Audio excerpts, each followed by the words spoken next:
When I made it to my home place, I found triumph of the will. Where once lay a shining city, stood a fortress on a hill.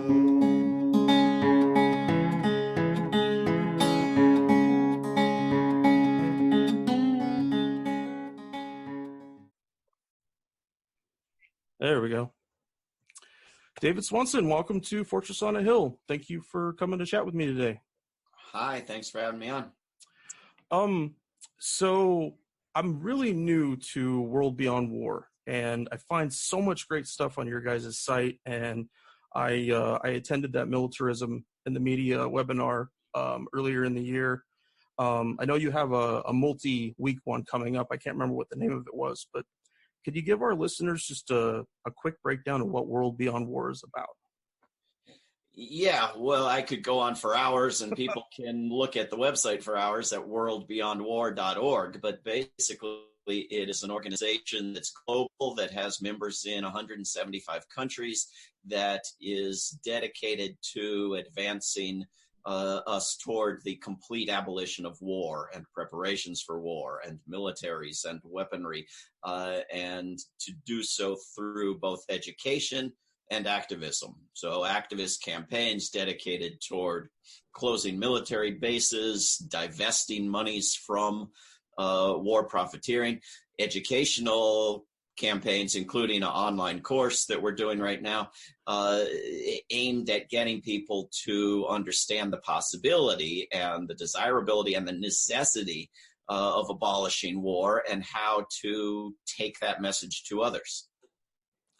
I was listening to your 5-minute breakdown, five-year breakdown on World Beyond War, and you had mentioned that, when you got it started, that there were so many other anti-war, pro-peace organizations that you weren't interested in reinventing the wheel. I think is what you mentioned, that it was wanting to be a supplement to all those other organizations as opposed to something that is trying to compete with them. Not that we compete in that way, but in terms of the ideas and the people behind it.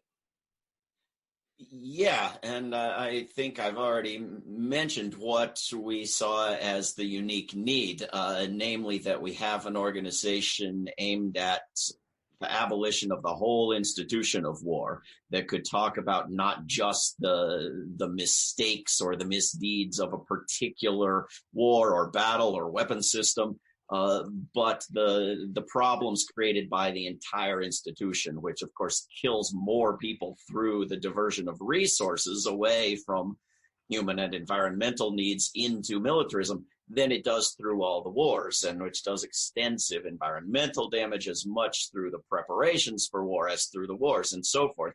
And that we create something global, so that, in the online course that we're doing at the moment, where we have students from around the world, when someone refers to our military and how we can make our military a little better than it is, I'm able to ask, whose military? What does that mean, our military? And it's a help in getting people to start thinking of themselves as not being identified with any military, to get people thinking globally, in a group that's global. Sure, and to really talk past all of the excuses that most people have come up with pushing away war, that it is just, but mistakes were made, and the people, we've been educated that the people are monsters, when that's hardly, if ever, the case. The main thing I wanted to talk to you about today is about violence caused by veterans. And we talk a lot about veterans suicide, but there isn't nearly as much discussion on the potential for homicide that comes from people serving in the military. And your book, War is a Lie, discusses this in quite a bit of detail. Could you give us a little bit of on your thoughts on violence caused by veterans? Yeah, well, of course, every individual is unique, and someone could go into the military predisposed to such violence and remain that way. And many, many veterans are not violent in any way. But statistically, if you look, for example, at mass shootings in the United States, uh, looking at males between the, I don't know, in the teens up to middle age, veterans are over twice, at least over twice, possibly much more likely than non-veterans to be those mass shooters. And the outcome of being willing to recognize that taboo fact, I think, is not discrimination against veterans or profiling and so forth. It's taking a closer look at the need to cease creating more veterans. I have a friend and colleague named Stacy Bannerman who's written a book, and rootsaction.org, another group I work for, is working with her to raise money for her campaign to spread awareness of the domestic violence that veterans engage in, which I don't have similar statistics on. It's Stacy might, but it's incredibly ill reported, of course. But she was nearly murdered by her veteran husband, and is in touch with many, many, many survivors in the United States of violence that came almost certainly out of wars that they themselves didn't go to, but their family members, their loved ones went to, their former family members, as divorce is often the outcome. And of course, as you mentioned, going in, suicide increases with participation in war. And I think understandably so. I think when you're sent into something horrific to do things that are horrific, and you're not given any good justification why, and the Veterans Administration, as my friend and a U.S. military veteran, Matthew Ho, frequently points out, the Veterans Administration for decades has said the leading indicator when you're observing a member of the U.S. military or a veteran, the leading indicator to suggest the risk of suicide is guilt, is moral guilt, is questioning and what the purpose was, distress over what one has done. That's the lead. It's not brain injury, although that might contribute. It's not post-traumatic stress disorder, although that might contribute. It's not, one's politics or religion or race or gender. It's guilt over what one has been a part of, which is in most cases, I think, probably a very reasonable, rational place for someone to be. They ought to be feeling guilt, but you have to help them deal with it.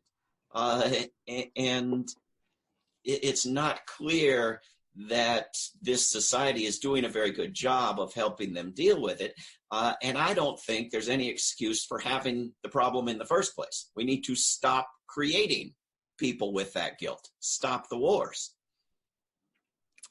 We did a panel on moral injury a few months ago, and in my research for that episode, I found out that the VA does acknowledge the idea, the definition of moral injury. The Department of Defense does not.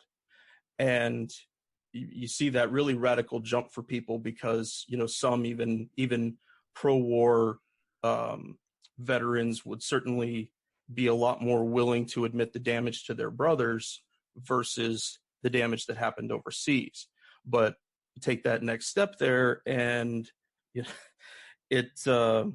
but no, it's an expression of everything that we brought back. It's an expression of everything that we saw, everything we experienced. And I think you absolutely nailed it on the nail on the head about what we were told about what we were doing. And these days you can Google it. You can find out what's happening in most of the places you might have served, even if you're not quite removed from it. So there's no end to finding out about the destruction if you just choose to see it in that way, as anti-war vets do.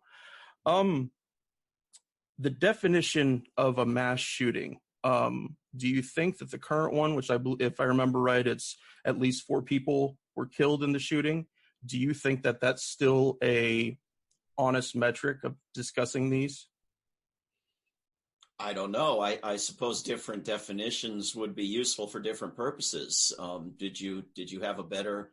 Well, I don't have a specific one in mind, but by having, if mass shooting statistics only account for the times when at least 4 people died, it eliminates most of your domestic violence incidents. And that is something, like you said, is that's can really be seen. If you go past suicide, that's kind of the next violent step that a vet might take. But we don't talk about, domestic violence shootings, even if they get to that number, aren't seen as mass shootings. They're not seen as a demonstration of what somebody can do with these weapons with the right messed up mindset. Right. So my concern is, and I used to be a police officer. So I have a little bit of experience with dealing with domestic violence. But it's about how can we find those people? How can we find those incidents? You're the friend that you described that I'm very thankful that she's okay and was able to get away from that. But how many other partners of veterans did not? And how, if we're not seeing those as actions that come from the violence of service, we're not going to look at them in the same light. And so I think that, it's very easy to say when a disturbed person, when the Air Force veteran that shot all those people in Las Vegas, it's really easy to write it off as that they were crazed, they weren't right in their mind, whatever. But to say, for ordinary people to say, wow, maybe the service did something to him or changed him in some way, that is the much greater leap. And I think that's how we get more people onto that line of thinking. I would suggest we go so far as to cease calling it a service until we figure out some service it performs, and absolutely, absolutely, we figure out a way it's defensive. But it is curious that it is possible, it's acceptable in U.S. media outlets to talk about other things that mass shooters, by whatever definition, have in common. To talk about the fact that they're almost all male. They're almost all within a certain age bracket, to talk about anything they have in common in terms of their race or their background, particularly in bigoted ways when some minority of mass shooters are members of some minority to be disparaged or fear-mongered about. But when you have a huge disproportionate number of them have in common that they've been trained in the arts of mass killing, which would seem both significant and very relevant, it's taboo. You can't talk about it. No. And you can't talk then in detail about how some of them used equipment they were trained to use in the military. If you change the definition, you can talk about a different sort of group. You can include Timothy McVeigh, who didn't use a gun. You can include people who only killed 3. You can include mass shootings where there were 2 mass shooters, not just 1, and so forth. But no matter which way you slice it, you get at least, as far as I know, every way I've looked at it, you get at least twice as many proportionately are veterans of U.S. wars as are not, or as the general public as a whole. And it gets to be even more the responsibility of the military, because you add in, for example, the young man at the high school in Florida who was trained by the U.S. Army in his cafeteria and wore his JROTC shirt to commit his crimes. And you have this wonderful movement of young people against gun violence that has clearly been very sternly and in a very disciplined manner trained never to mention that fact. Right? This is a group of young men and women ready to get involved and be active and take risks and speak out and be courageous and end gun violence. that they're putting out videos saying as long as the police are shooting the guns, as long as soldiers are shooting the guns, it's fine. We don't want anybody else shooting guns. And will not ever mention that this kid was trained by the U.S. Army in the school cafeteria, as have been numerous others of these shooters. And you can't mention it. So this is why I write about it. This is why I think it's taboo. I mean, I think there are many other things that are worth looking into, but this is a factor that gets censored. It does. It's even as a combat veteran, you know, it takes my breath away watching other veterans, especially non-combat veterans, take the steam out of somebody's criticism. You know, that you know, within our dumb little veteran hierarchy, there are, you know, combat veterans who are worth a little more than non-combat veterans, and guys that got a Purple Heart, and we start creating this pyramid trying to compete with each other, when the reality is that it was entirely against all of us in the first place. That the fact that our lives were used in whatever way they were used was not a question for our government. And also another topic in your book that I've really been enjoying reading about. You mentioned Timothy McVeigh, and I found a little 1-minute clip of him this morning talking about some of his war beliefs really close to the end of the war, and then how they had almost entirely changed by the time of the bombing and everything. That you could see where people had taken his love of country and his propensity for violence and had nudged it and it had pushed it. And like you said, as long as the soldiers, as long as the police officers are the ones doing the violence, ordinary people will find reasons to excuse it. They will find them. We don't have to give them reasons. They come up with them all the time. But within the community, you know, that there are these such sycophantic vets who we're not going to have another Vietnam. We're not going to let them believe that there was another Vietnam, that they failed, that they didn't serve their country with honor. And that's not the question at all, but they make it that question. They make that the question to talk down to whoever's opinions they don't agree with. You know, I don't know if you're a member of Veterans for Peace, but I'm an associate. That means a non-veteran member of Veterans for Peace, and I'm on their advisory board. And I think they are doing a great service to the whole world. Absolutely. As members of Veterans for Peace. I do not think they did a service to anyone by being in the military.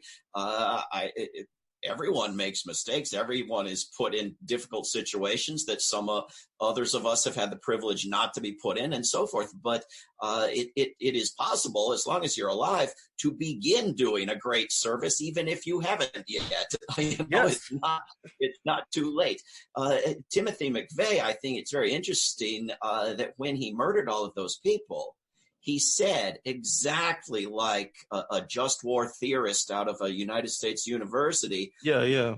I wasn't murdering anyone. They were collateral damage. I had to blow up that building to make a statement for a higher purpose, and they were in the way, and it was not my intention to kill them. They were just collateral. I mean, he talked exactly like they talk at the podium in the Pentagon, right? And the only reason nobody took that shit seriously was because he didn't control any television networks. If everyone on ABC and CBS and so forth had been saying, "Oh, Mr. McVeigh has explained to us that it was mere collateral damage," and so forth, and said that over and over and over again, like they do when we murder thousands of people in Yemen or anywhere else, by allowing the U.S. military and the Saudi military to engage in a killing spree, well, that people would have believed it.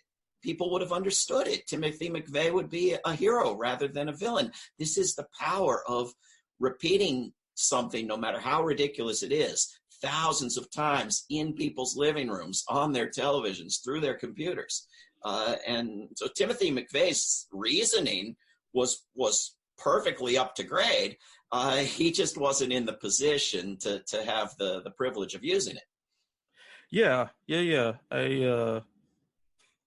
It was really astounding. I didn't know that about him, that he had essentially parroted just war theory as the reason that he did that.